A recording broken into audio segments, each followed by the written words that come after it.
Mesdames, Messieurs, bonsoir, bienvenue sur Challenge. Vous n'en pouvez plus de cette gestion catastrophique des déchets urbains. Tous sont en accusation, gouvernement, administrateurs, autorités locales et vous-même.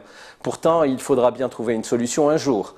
Une agence nationale des déchets ou de l'organisation autour des déchets a été créée en 2002, mais pour peu de résultats apparemment. Nous verrons avec l'un de mes invités pourquoi les avancées, s'il y en a, ne sont pas plus visibles.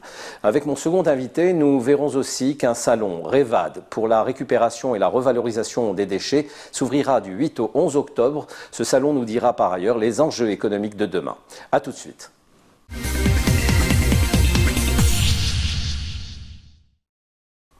Karim Ouaman, bonsoir. Vous êtes le directeur général de l'Agence nationale des déchets.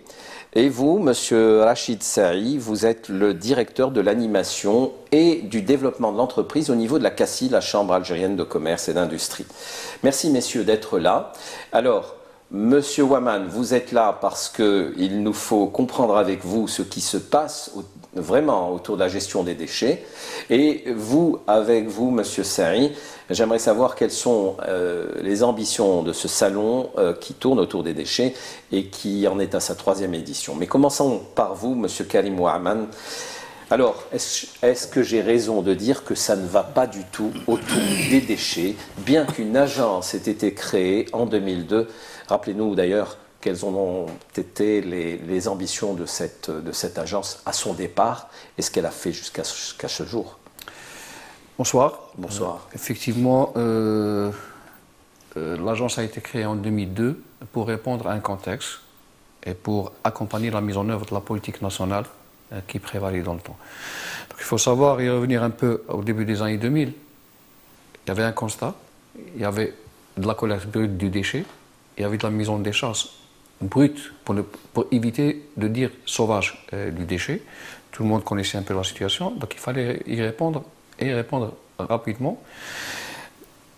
La première stratégie s'articulait sur la professionnalisation de la collecte, par la formation, par la dotation en équipement, et la professionnalisation du traitement. Et on avait identifié le traitement le plus facile et le moins coûteux à mettre en place, c'était les centres d'enfouissement technique. Il n'y avait pas d'innovation en fait, parce que cette technique existe et continue d'exister à travers tout le monde, même si dans quelques pays on vous dit qu'il n'y a plus de centres d'enfouissement technique, ce n'est pas forcément vrai. Donc il fallait éradiquer cette pratique de mise en décharge sauvage. Donc les pouvoirs publics avaient mis en place ce qui s'appelait dans le temps le programme national de gestion des déchets municipaux. Et ce programme a mis en œuvre un plan d'action. C'était en fait un plan d'action qui s'articulait sur la création d'établissements autonomes pour la gestion des centres d'enfouissement technique, la réalisation des centres d'enfouissement technique et la professionnalisation du métier par rapport notamment à la planification. Donc la loi était claire, donc on avait une première loi cadre sur la gestion des déchets, dédiée exclusivement à la gestion des déchets. Cette loi, justement, préconisait la planification. Et la planification devait se faire à travers des études de schéma directeur de gestion des déchets sur un territoire communal donné. Donc la commune était censée élaborer son schéma directeur. C'est quoi le schéma directeur? Le schéma directeur, en fait, c'est un tableau de bord qui va permettre au président de l'Assemblée populaire communale, qui est le premier responsable de la gestion des déchets au niveau de son territoire, de disposer d'un tableau de bord avec une vision sur 10 années au minimum. Donc, ça va lui permettre d'avoir une vision par rapport aux équipements, par rapport à la ressource humaine, par rapport aussi à l'évolution du déchet, etc., etc. Qui finance cela pour les communes, par exemple? Laissez-moi juste terminer ma réflexion. Donc, c'était une première étape. Mais on a par la suite constaté qu'on ne faisait que remplir des centres d'enfouissement technique. Parce qu'on était en train de consommer du foncier. Donc, du coup, les pouvoirs publics, le ministère de l'Environnement, s'est inscrit dans une nouvelle approche. Une approche universelle qui s'articule, 1, sur la réduction et la prévention, 2, sur le recyclage, pour envoyer vers les centres d'enfouissement technique le minimum de déchets Et pour envoyer vers le centre d'enfouissement technique des millions de déchets, il faut aller déjà voir ce qu'il y a dans le déchet. Les années 2000 et maintenant, notre déchet a complètement changé. On a beaucoup plus d'emballage. Tout le monde constate que les bacs débordent. Mais on ne s'est jamais posé la question pourquoi les bacs débordent. Tout le monde dit que c'est parce qu'on produit beaucoup plus de déchets. Je suis désolé, on produit moins qu'en Europe. Mais pourquoi nos bacs débordent? Parce que tout simplement, il y a de plus en plus d'emballage. Et l'emballage, c'est plus du volume que du poids. Oui, mais attendez, mais même en Europe, on produit plus d'emballage que chez nous. Donc, je veux dire... J'allais revenir, justement. Ouais, mais ils arrivent à s'organiser. Justement, c'est la nouvelle démarche du ministère de l'Environnement. D'ailleurs, une étude d'une nouvelle stratégie à l'horizon 2035 est en voie de maturation. Et que cette stratégie va s'articuler sur le tri à la source et le recyclage. Mais il faut se fixer des objectifs. On parle si on prend l'Europe qui est à proximité de l'Algérie, donc le taux de tri varie d'un pays à un autre. Donc du coup, ça veut dire que c'est en relation avec les capacités financières mobilisées aussi pour ça. Alors justement, qui finance tout ça pour les communes? Quel est le budget qui est alloué à chaque commune en fonction de quoi? À ce stade, tout le monde sait, ce n'est pas un secret de polichinelle, c'est financé à concours définitif des pouvoirs publics. Il faut savoir que les pouvoirs publics ont mis en place aussi une taxe dans l'enlèvement des ordures ménagères que les communes peinent à mettre en œuvre. Et cette taxe, elle va permettre justement le financement de la collecte et le traitement du déchet. Alors sur l'enfouissement technique, bon, ça a été quand même une belle expérience, plutôt réussie ou pas, à l'échelle nationale? Ben, écoutez, tout dépend de quel côté de la barrière on se situe. Si je suis un citoyen, je sens un peu d'odeur, je vais dire que c'est pas réussi. En tant que gestionnaire, je vais dire que voilà, on a évité de créer, disons, on a réduit le nombre de décharges brutes ou de décharges sauvages. Ça on ne peut pas le nier. Mais toujours est-il que la question de la gestion est importante aussi. Donc une infrastructure, vous savez qu'un centre d'enfouissement technique, c'est une installation classée de par la loi. Donc une installation classée est supposée fonctionner à travers des règles strictes.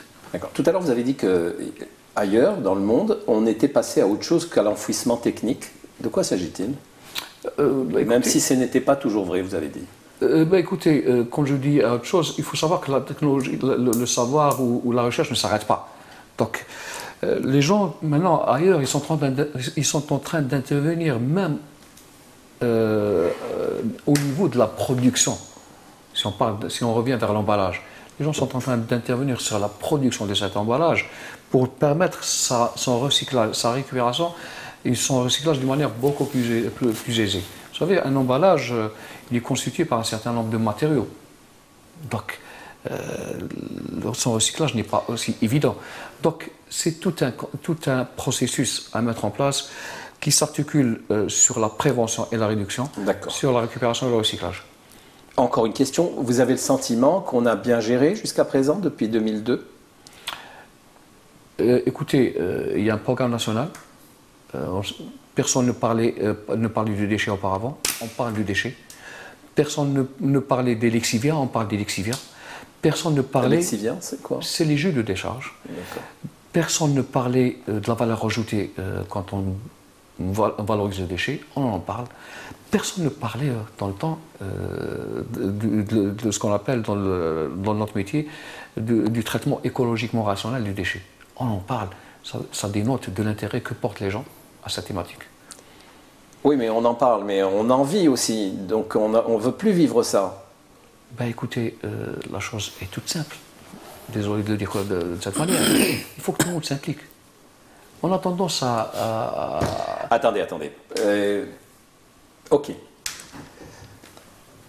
Il y a sans doute des gens qui ne sont pas très propres et qui jettent n'importe où, qui n'ont pas de mécanisme très propre pour faire évacuer leurs déchets.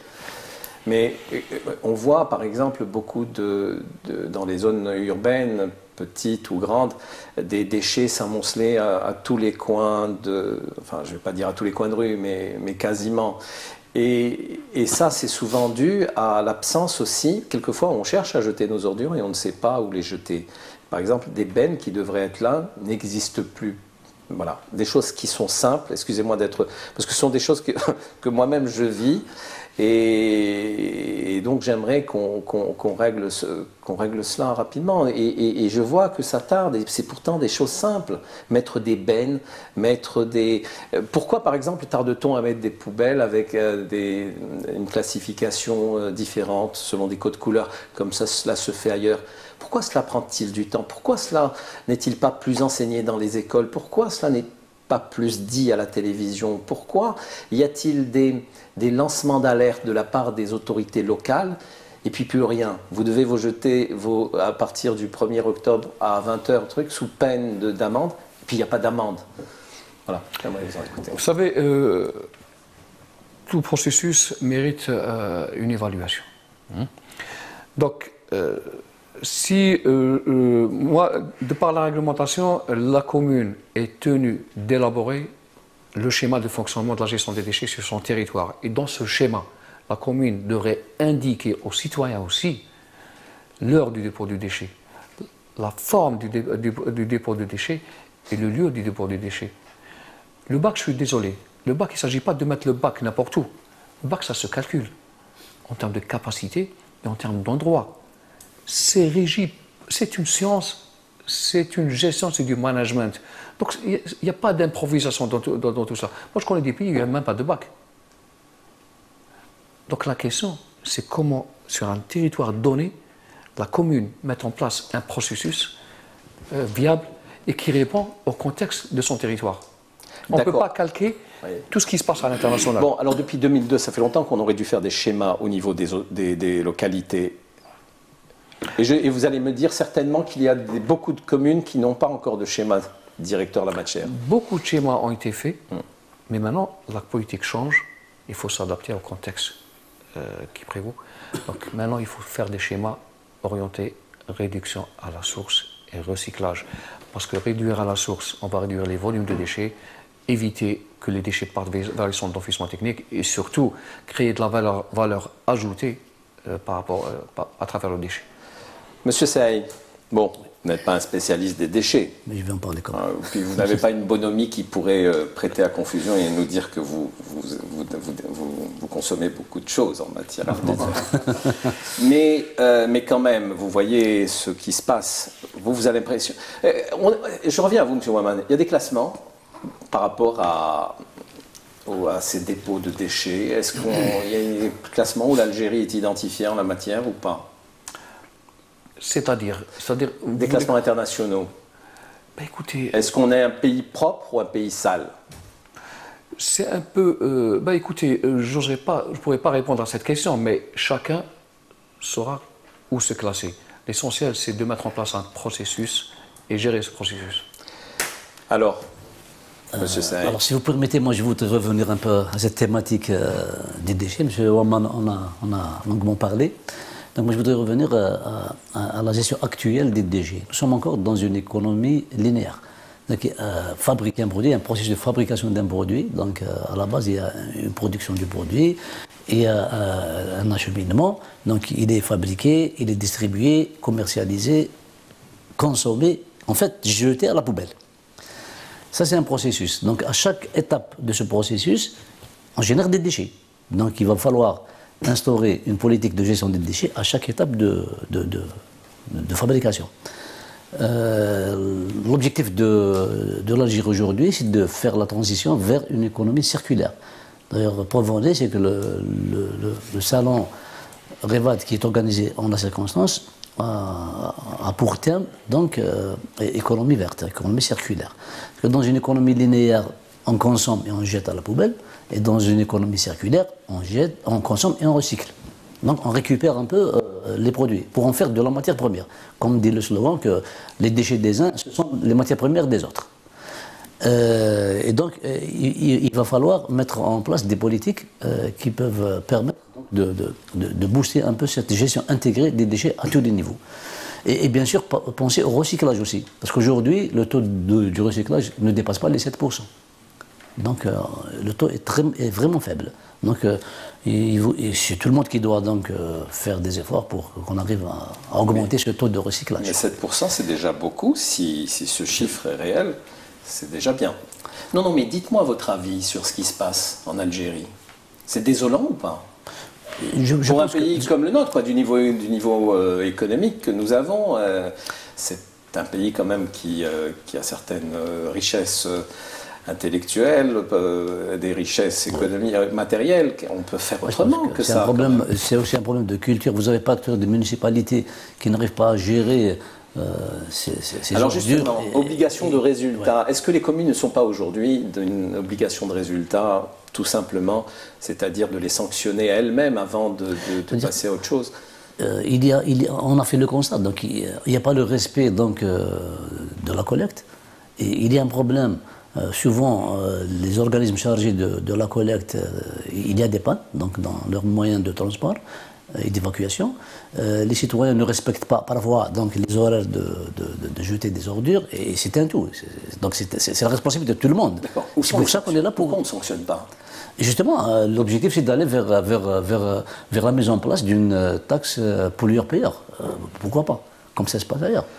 Pour vous obliger à générer moins de déchets. Sanctionner par rapport à quoi? Sanctionner qui? Alors, permettez-moi de vous poser la question suivante. Vous parlez de sanctions. Mais sanctionner qui? Le citoyen? Alors, on sanctionne tout le monde. On sanctionne, alors le citoyen évidemment, quand la commune lui envoie un avis pour lui dire qu'à partir de telle date, il faudra déposer les ordures à telle heure, on n'a jamais vu de gens de la commune verbaliser. Moi, en tout cas, je n'ai jamais vu ça. Pourtant, j'ai vu les avis, mais je n'ai pas vu les sanctions. Au niveau des autorités locales, aussi les sanctionner, parce qu'elles sont tenues de faire, sans doute, de respecter certains objectifs, et si elles ne le font pas, les sanctionner. Voilà. Et la sanction n'est pas là. Donc, vous confirmez l'approche des pouvoirs publics? Et bien entendu, jusqu'au gouvernement, parce qu'il a aussi une obligation de résultat en la matière. Il est tenu, le gouvernement est là aussi pour affirmer une réglementation. Il faudra que les politiques suivent aussi. Il faut commencer par le basique, je suis désolé de le dire. Il faut commencer par le basique. Donc pour sanctionner... Et le basique, c'est quoi? Excusez-moi. Ouais. Pour sanctionner, il faut revenir vers le basique. Pour sanctionner un citoyen qui ne dépose pas son déchet là où c'est indiqué, il faut que déjà cet endroit lui soit indiqué officiellement, d'une manière formelle.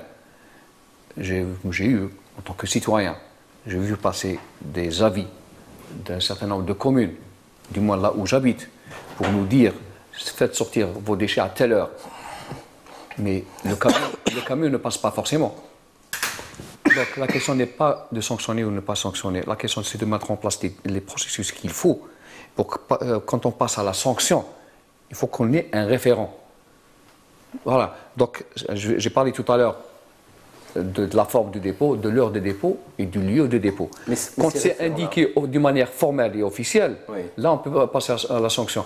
Mais en contrepartie, si j'existe cela du générateur du déchet, parce qu'une usine aussi produit du déchet, il n'y a pas que le citoyen, il faut qu'en parallèle, le processus fonctionne. Oui, mais quand je vous dis que les communes ont lancé ces avis, ces référents dont vous parlez sont là. Mais par rapport à quoi le lieu est là, l'horaire est là. Mais par rapport à quoi ils ont lancé ça? Est-ce qu'ils disposent de schéma directeur qui indique cela?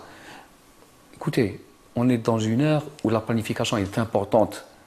Il ne suffit pas de décider, il faut planifier. D'accord. Alors, qu'est-ce qu'il faut faire pour régler tout ça? C'est notre business, on est en train de travailler sur ça. Écoutez, la gestion des déchets en Allemagne, parce qu'à chaque fois on nous cite l'Allemagne, n'a pas été réglée en 5 ou 10 années. Ça a pris plus de 30 ans. Donc, il ne faut pas nous demander l'impossible aussi. Donc, c'est tout un contexte, c'est toute une réalité. Il faut mettre des processus conformes à la réalité, conformes au contexte. Et je le dis en toute objectivité aussi. C'est un métier déjà, il faut qu'il soit professionnel. La commune aussi, elle doit se préparer pour déléguer ce service. Moi, je crois que le ministère de l'Intérieur aussi est en train de mettre en place les rouages qu'il faut pour permettre une délégation de service objective et conforme à des termes de référence qui répondent à la réalité. Donc voilà, c'est un tout. On ne peut pas dissocier les différents maillons. M. Saïd parlait tout à l'heure de l'économie circulaire. C'est bien l'économie circulaire, mais il faut savoir aussi qu'avant l'économie circulaire, il il faut mettre en place le basique. Le basique, c'est une gestion normale et durable. Très bien, alors on va y aller doucement, le temps que les choses se fassent calmement. Oui. Vous avez parlé de sanctions. Mais je pense qu'avant d'en parler de sanctions, il faudrait peut-être parler de formation, de sensibilisation. Parce que sanctionner ne règle pas les problèmes, comme le dit M. Oman. Sanctionner... Non, écoutez, si j'en viens à parler de sanctions, c'est parce qu'on a longtemps parlé de sensibilisation. C'est vrai que la sensibilisation, elle doit être continue et même éternelle. Mais on a fait tout ça, les communes ont fait tout ça. Et simplement, bon, c'est peut-être pas assez fait sans doute, mais maintenant, je pense qu'il est temps de passer aux sanctions. Mais sanctions de tout le monde, hein, bien entendu, pas que du citoyen. Hein. Tout le monde doit être là sur des objectifs. Soit on veut le faire dans un cadre de vouloir vivre ensemble. Sinon, sinon il faudra. Il faut peut-être donner des dispositifs qui découragent un peu. Bien, en tout cas, il y a une question là qui est éminemment culturelle et il faut, mais il appartient, je pense, aux autorités à donner l'exemple de manière à ce que les autres suivent et que ce ne soit pas le chemin inverse. Bon, évidemment, là, c'est mon propre avis. Parlons maintenant de l'économie qui gravite autour de ce déchet. Alors aujourd'hui, donc, vous parlez d'économie circulaire, d'économie verte, et ça c'est l'avenir, et ça c'est du concret pour nos entreprises, et c'est pour ça que vous engagez un salon il y a beaucoup de répondants par rapport à ce salon. Très bien, donc pour la 3e édition du REVA 2018, qui est organisée en collaboration avec nos amis de l'AND, elle s'annonce prometteuse. Revenez, c'est que durant la première édition, on a enregistré à peu près 30 entreprises, donc la 2e édition, une quarantaine, et pour cette 3e édition, on a dépassé les 60 entreprises, entre 55 et 60 déjà enregistrées jusqu'au jour d'aujourd'hui. Alors qui est intéressé par ce salon, par la formalisation? Il y a combien d'entreprises qui gravitent dans ce domaine-là aujourd'hui? C'est un salon international, il y a des entreprises algériennes et étrangères, donc il y a la présence des Sud-Coréens, des Chinois, des Français et éventuellement des Italiens. D'accord. Et qu'est-ce que peuvent apporter ces entreprises-là? Il va y avoir un échange de culture et de savoir-faire entre les entreprises étrangères et algériennes. C'est pour ça qu'on associe les entreprises algériennes avec les entreprises étrangères. Et donc, mais c'est des entreprises qui vont apporter pour les entreprises étrangères, qui apportent une technicité, des machines... Un savoir-faire, donc il y a les équipements, le savoir-faire, la gestion, tout ce qui touche la gestion intégrée des déchets. On en trouve de partout. On en trouve...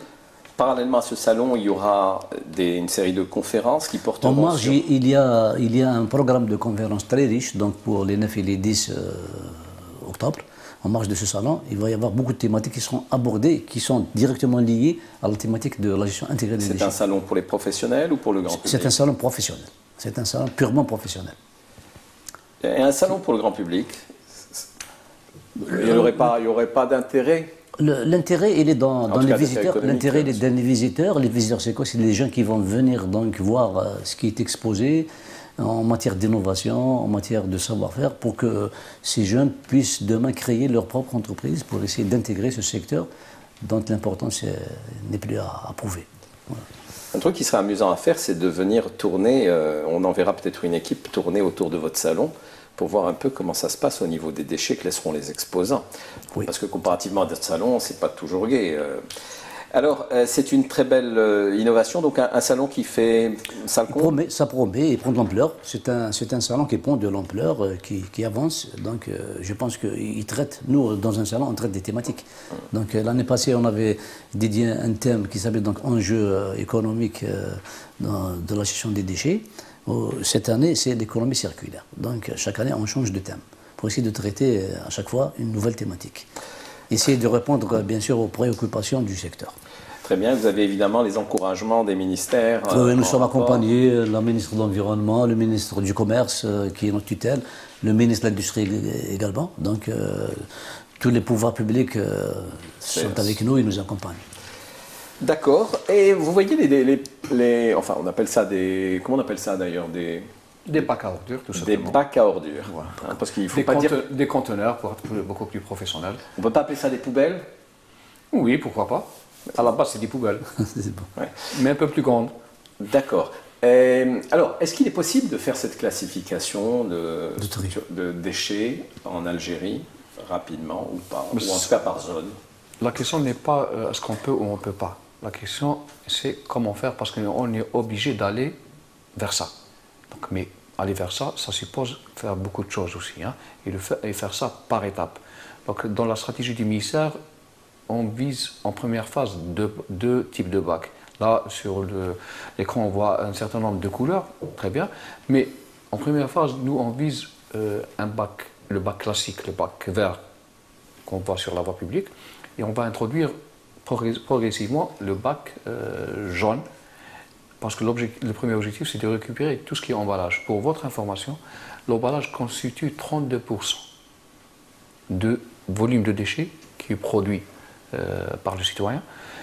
C'est 32% du poids, du volume. Du volume, exactement.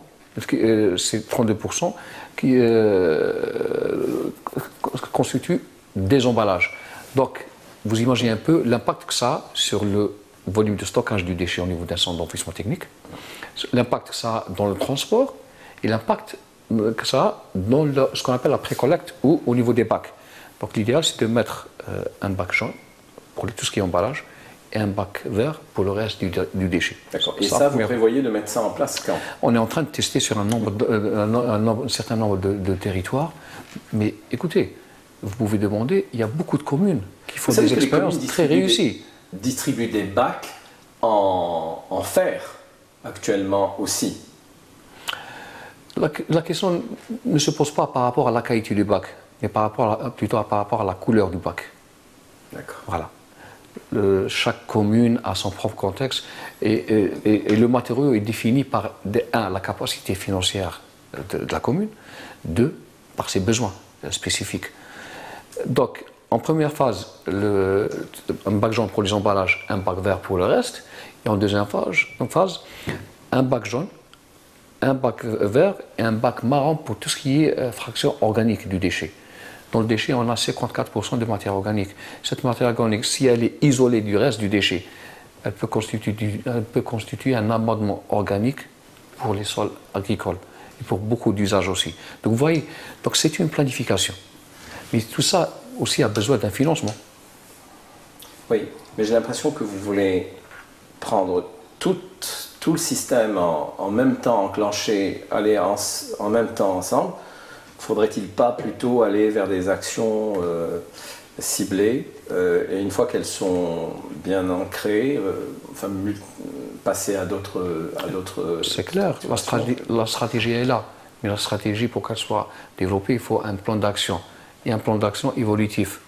Dans le plan d'action, il y a l'action et il y a son évaluation aussi. C'est l'évaluation qui va nous orienter par rapport au devenir de ce plan d'action. Donc, la mission est tout à fait simple. Ça ne mérite pas beaucoup de philosophie, mais ça mérite une attention particulière. D'accord. Vous me disiez, dans combien de temps les deux bacs généralisés? On est en train de tester sur un nombre de territoires. Ça donne des résultats par moment, ça donne des résultats par moment aussi, mais nous appartient aussi, en tant que chargé de cette mission par notre ministère de tutelle, le ministère de l'Environnement et des Énergies Renouvelables, de mettre en place les meilleures pratiques possibles pour asseoir cette politique. Et ça ne se conçoit pas en une ou deux années. D'accord. Monsieur Serré.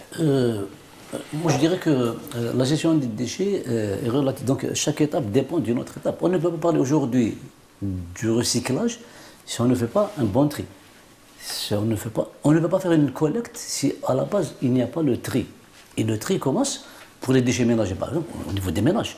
Il faudra qu'on apprenne à nos comme citoyens de trier leurs déchets avant de les jeter. Au niveau des entreprises qui génèrent aussi des déchets industriels, mettre le verre, le métal, le papier, etc. On récupère les déchets et on recycle comme ça. Parce que vous savez, si vous prenez une bouteille en PET, en plastique, vous la mettez n'importe où, vous la mélangez avec d'autres déchets, elle devient toxique, on ne peut plus la récupérer.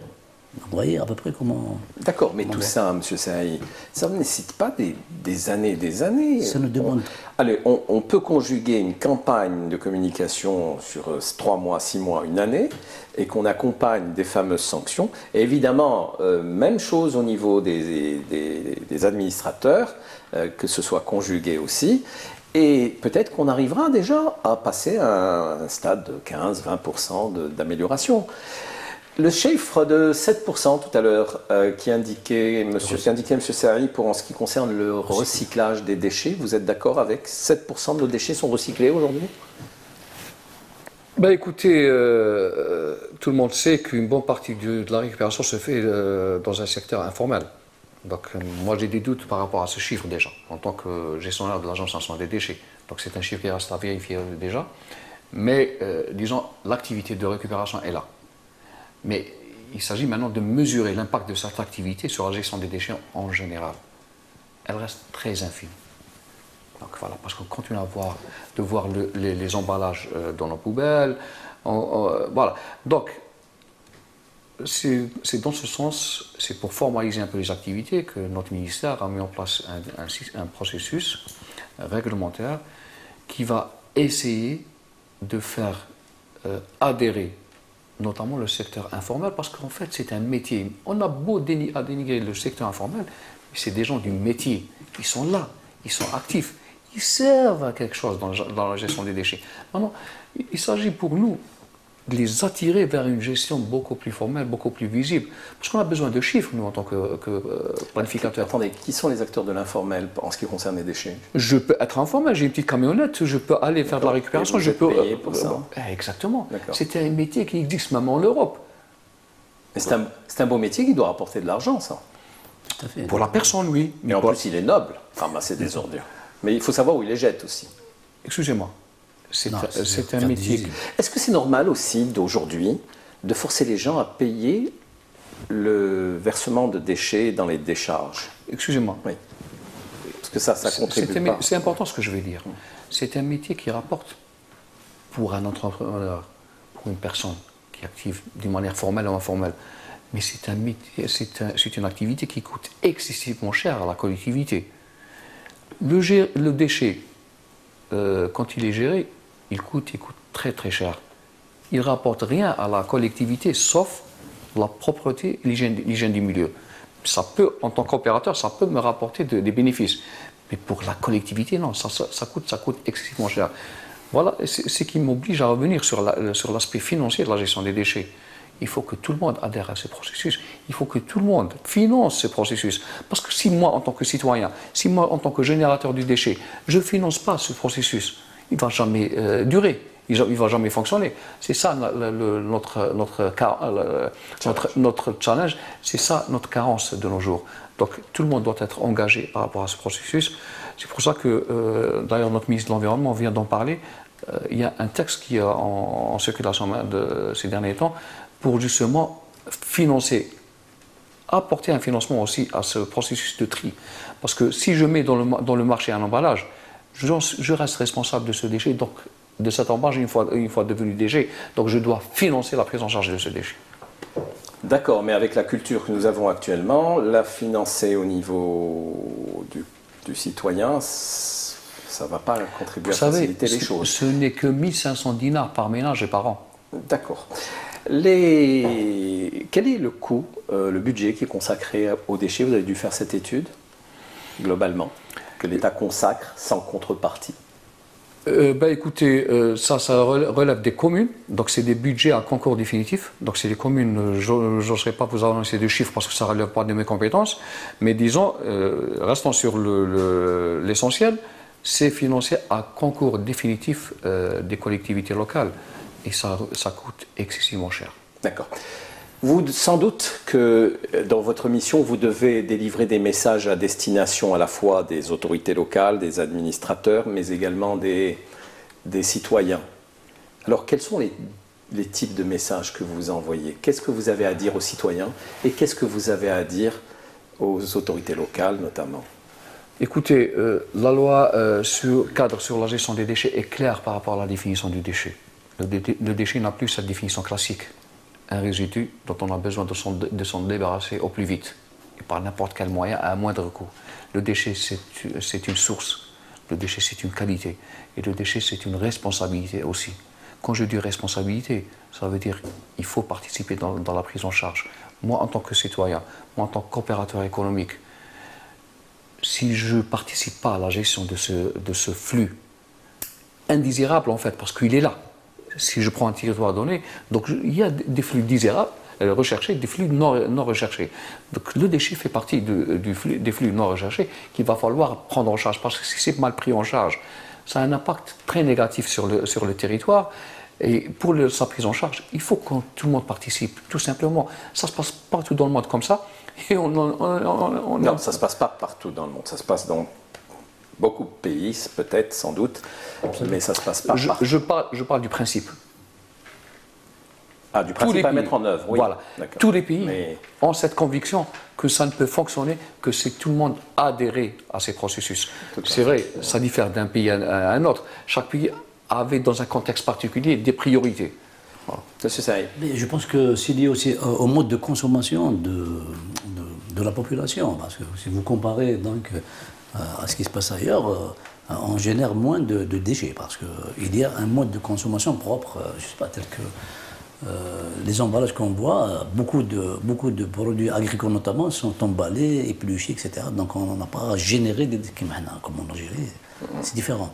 En Allemagne, par exemple, votre bac il passe à la pesée avant qu'il soit évacué. Et vous n'avez pas le droit de générer une quantité supérieure à X quantité, auquel cas vous allez payer une taxe. Si vous permettez, au risque de contredire mon ami Rachid, par moment, en Europe, on nous envie nos déchets. On produit en Europe beaucoup plus. Le citoyen européen produit le double de ce que produit le citoyen algérien. Mais là, notre avantage à nous, c'est qu'on a plus de matière organique. Cette matière organique, si elle était interceptée avant qu'elle soit mise dans le bac, là, c'est très intéressant pour le développement de notre agriculture. Ça nous évitera beaucoup de dépenses en matière d'importation de fumier et d'engrais pour l'agriculture. Donc vous imaginez un peu. Donc heureusement qu'on a moins d'emballage que les Européens. Très bien. Je voudrais quand même, avant de terminer, vous montrer une image à l'écran. Si on peut, à la réalisation, nous montrer cette image, s'il vous plaît. Ça vous dit quelque chose? Ce sont les supporters japonais à la fin du match Japon-Colombie, pendant la dernière Coupe du Monde. Eh bien, ils se sont tous appliqués à nettoyer les gradins, à mettre tout dans des sachets, à laisser toute la tribune ultra propre. Donc le Japon est un bel exemple, comme l'Allemagne. C'est clair. Donc c'est des leaders en matière de gestion des déchets. Parce qu'en fait, toute la société adhère au concept qu'ils ont mis en place en matière de gestion des déchets. Je vous rappelle que c'est les Japonais qui sont à l'origine de la nouvelle philosophie en matière de gestion des déchets qui s'articule sur la réduction et la prévention, la récupération et le recyclage et la valorisation. Donc c'est des exemples à montrer aux gens. C'est des exemples. Vous savez, dans la stratégie nationale, il n'y a pas que l'aspect technique ou l'aspect opérationnel. Il y a tout cet aspect de communication, de sensibilisation. Toute action a un projet de démarrage, une communication de démarrage, une communication de développement, de démarrage et une communication d'entretien aussi. Donc c'est des messages c'est des images qu'on devrait exploiter pour montrer le bon exemple aux gens. Si cette chaîne intégrée de gestion des déchets sera développée à l'avenir, ces centres d'enfouissement technique sont appelés à disparaître parce qu'aujourd'hui nous sommes en train d'enterrer des milliards de dollars avec les CET. Donc si on ne recycle pas, il n'y a pas de matière à extraire. Et on est devant. On doit aller vers. Excusez-moi, et on est devant un dilemme aussi. Vous savez que même entré dans le déchet, on produit du déchet. Le déchet ne s'arrêtera jamais. Et la science aussi ne s'arrêtera jamais. Donc, il faut exploiter ce qui se passe ailleurs et l'adapter à notre contexte. Et puis, si on pouvait aller un peu plus vite, y arriver un peu plus vite, parce que la vie, elle passe. Et j'ai pas envie d'être enterré, moi, sous les déchets. Voilà, je vous remercie votre éclairage. Et je vous dis à bientôt pour une prochaine émission avec sans doute de bons résultats et vous un très bon salon. Merci voilà, beaucoup. mesdames et messieurs, faites attention un petit peu à la gestion vous-même de vos déchets. Cela contribuera un tant soit peu à améliorer les choses. Je vous dis à vendredi prochain. Merci de votre attention.